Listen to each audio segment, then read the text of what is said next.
رات کے 2 بجے مسجدوں میں مائک پکڑ لیں گے اور مائک پکڑ کے زور زور سے چیخیں گے اور چلائیں گے، روزے دار بھائیوں اٹھیے، ماں بہنوں اٹھیے، سحری بنائیے، لوگوں سحری کر لیجئے، سحری کا ٹائم ختم ہونے میں 1 گھنٹہ باقی ہے، پھر 10 منٹ بعد چلائیں گے، 50 منٹ باقی ہے، نظم پڑھیں گے، نعت پڑھیں گے، حمد پڑھیں گے۔ یہ ساری کی ساری چیزیں تکلیف دینے کے ضمن میں آتی ہیں۔ کس نے آپ کو اتھارٹی دی اور پاور دیا کہ آپ رات میں 2 بجے مائک پہ چلائیں اور آپ اس کو ثواب کا کام سمجھتے ہیں؟ کون سی حدیث میں آیا ہے کہ آپ لوگوں کو روزے کے لیے اٹھائیں؟ روزہ رکھنا فرض ہے، روزے کے لیے اٹھانا کسی حدیث میں نہیں آیا ہے۔ روزے کے لیے اٹھاتے ہو؟ کبھی فجر کی نماز کے لیے لوگوں کو رات کے 2 بجے سے اٹھایا ہے؟ مائک پکڑ کے کہیے لوگوں فجر کی اذان ہونے میں 1 گھنٹہ باقی ہے، اٹھیے اٹھیے، پھر 50 منٹ باقی ہے، اٹھیے، 40 منٹ باقی ہے، اٹھیے۔ ارے نماز زیادہ افضل عبادت ہے یا روزہ؟ آپ بھی کہیں گے نماز، نماز کے لیے تو آپ نے کبھی نہیں اٹھایا، پھر روزے کے لیے آپ اٹھائیں گے؟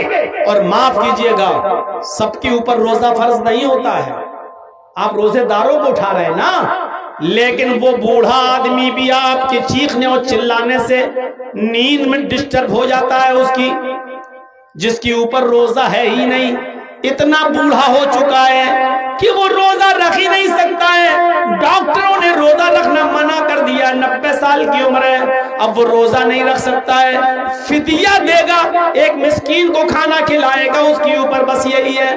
اب آپ روزے کے لیے اٹھا رہے ہیں تو وہ بھی اٹھ رہا ہے۔ کتنے لوگ ایسے ہیں، ایک تو میرے پاس آیا لکھنؤ میں کہ مولانا ہماری مسجد میں اتنی زور زور سے چلاتے ہیں کہ میرا باپ جس کی عمر 85 سال کی ہو چکی ہے اور بیمار رہتا ہے، مجھے نیند کی گولی دینا پڑتی ہے ڈاکٹر کی لکھی ہوئی، جب رات کے 10 بجے ہم اس کو نیند کی گولی دیتے ہیں تب اس کو نیند آتی ہے۔ میں نے اس کا پرچہ دیکھا، ڈاکٹر نے اس کی نیند کی گولی میں ڈپران 10 mg لکھا ہوا تھا، 5 mg کی کھانے پر نیند نہیں آتی تھی، ڈپران 10 mg کی لیتا ہے، یہ کھا کر اس کو نیند آ رہی ہے۔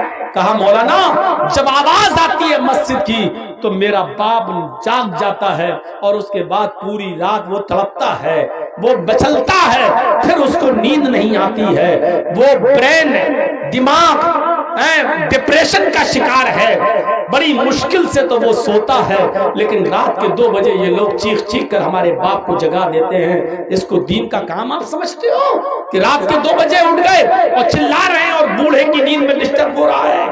ایسی طریقے سے وہ عورتیں بیچاری جو اپنے بچوں کو دودھ پلاتی ہیں اور ڈاکٹروں نے کہہ دیا ہے کہ یہ دودھ جب یہ کھانا کھائیں گی تو دودھ بنے گا اور جب دودھ بنے گا تو بچے کو پلائیں گی، اگر یہ روزہ رکھیں گی تو بچہ بھوکا مر جائے گا جو اپنی ماں کا دودھ پیتا ہے، اس لیے ابھی یہ روزہ نہ رکھیں۔ تو جو عورتیں اپنے بچوں کو دودھ پلاتی ہیں جو روزہ نہیں رکھ پا رہی ہیں اس مجبوری کی وجہ سے، آپ ان کے بھی نیند میں ڈسٹرب کر رہے ہیں۔ شریعت میں نہیں ہے کہ کسی کی نیند میں آپ ڈسٹرب کریں۔